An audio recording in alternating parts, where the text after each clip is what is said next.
आज Doubtnut app download करें। Doubtnut पर अपने सभी गणित, रसायन विज्ञान, भौतिक विज्ञान और जीव विज्ञान के डाउट्स का करो सफाया। बस प्रश्न की फोटो खींचो, एक ही प्रश्न को क्रॉप करो और तुरंत वीडियो सोल्यूशन पाओ। अभी डाउनलोड करें। है नाइट्रोजन डाइऑक्साइड एवं सल्फर डाइऑक्साइड के कुछ गुण सामान्य हैं। निम्न में से कौन सा गुण एक यौगिक दर्शाता है जबकि दूसरा नहीं? चार विकल्प दिए हुए हैं। पहला है अपचायक है, दूसरा है जल में विलेय है, तीसरा है खाद्य परिरक्षक के रूप में उपयोग किया जाता है और चौथा है अम्ल वर्षा देता है। देखो, अगर हम बात करें नाइट्रोजन डाइऑक्साइड NO2 और SO2, यहाँ पर नाइट्रोजन डाइऑक्साइड में नाइट्रोजन का ऑक्सीकरण अंक +4 है, सल्फर डाइऑक्साइड में सल्फर का ऑक्सीकरण अंक +4 है और यह कह रहा है क्या ये दोनों अपचायक की तरह काम करेंगे? अपचायक का मतलब क्या होता है? जो दूसरों का अपचयन करे, जो क्या करे? अपचयन करे। किसका? दूसरों का।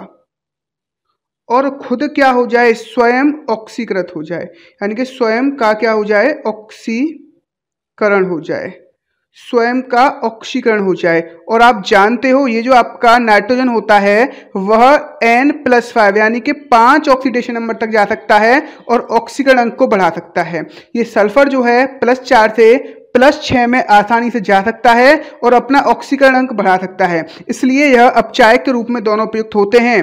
ठीक है, इसका मतलब यहाँ पर यह जो आपका कथन होगा वो गलत होगा, क्योंकि दोनों में ही अपचायक गुण है और यहाँ पर हमको वो गुण देखना है जो एक में होता है और दूसरे में नहीं होता है, तो यहाँ पर ये दोनों ही अपचायक गुण प्रदर्शित करते हैं।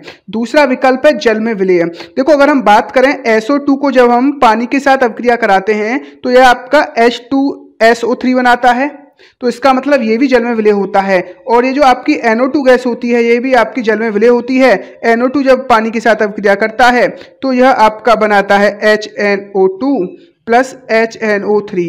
ये भी क्या होता है? जल में पूरी तरह से विलेय होता है। तो इसका मतलब ये दोनों ही जल में विलेय होते हैं। इसका मतलब हम ये जो गुण होता है जल में विलेय होने का वो दोनों ही प्रदर्शित करते हैं, ऐसा नहीं है एक प्रदर्शित कर रहा नहीं कर रहा, तो ये भी विकल्प आपका नहीं हो सकता। तीसरे में हम बात कर रहे हैं खाद्य परिरक्षक के बारे में। किसके बारे में? खाद्य परिरक्षक। देखो, अगर हम बात करें खाद्य परिरक्षक के बारे में, ये जो आपका SO2 गैस होती है यानी कि सल्फर डाइऑक्साइड गैस होती है, यह खाद्य परिरक्षक के रूप में उपयुक्त हो जाती है।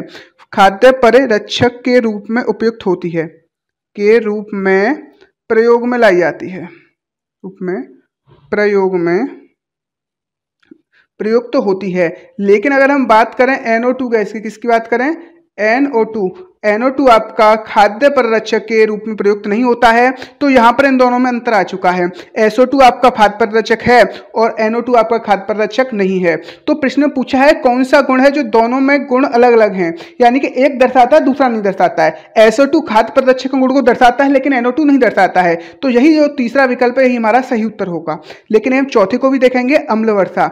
आपको पता है जब आपकी अम्ल वर्षा होती है तो उसमें कौन कौन से कंपोनेंट होते हैं? SO2 गैस भी होती है और NO2 गैस यानी कि नाइट्रोजन ऑक्साइड के कंपोनेंट्स भी होते हैं। इसका मतलब ये दोनों अम्ल वर्षा में भाग लेंगे। लेकिन ये अगर हम बात करें खाद्य परिरक्षक एक ऐसा आपका गुण हो गया, SO2 दिखाता है NO2 नहीं दिखाता है, तो आपका कौन सा विकल्प सही होगा? तीसरा वाला, खाद्य परिरक्षक के रूप में प्रयुक्त होते हैं। धन्यवाद। कक्षा 6 से 12वीं से लेकर नीट, IIT, JEE वो एडवांस के लेवल तक 1 करोड़ से ज्यादा छात्रों का भरोसा। आज ही डाउनलोड करें डाउटनेट ऐप या व्हाट्सएप करें अपने सारे डाउट्स 8400 400 400 पर।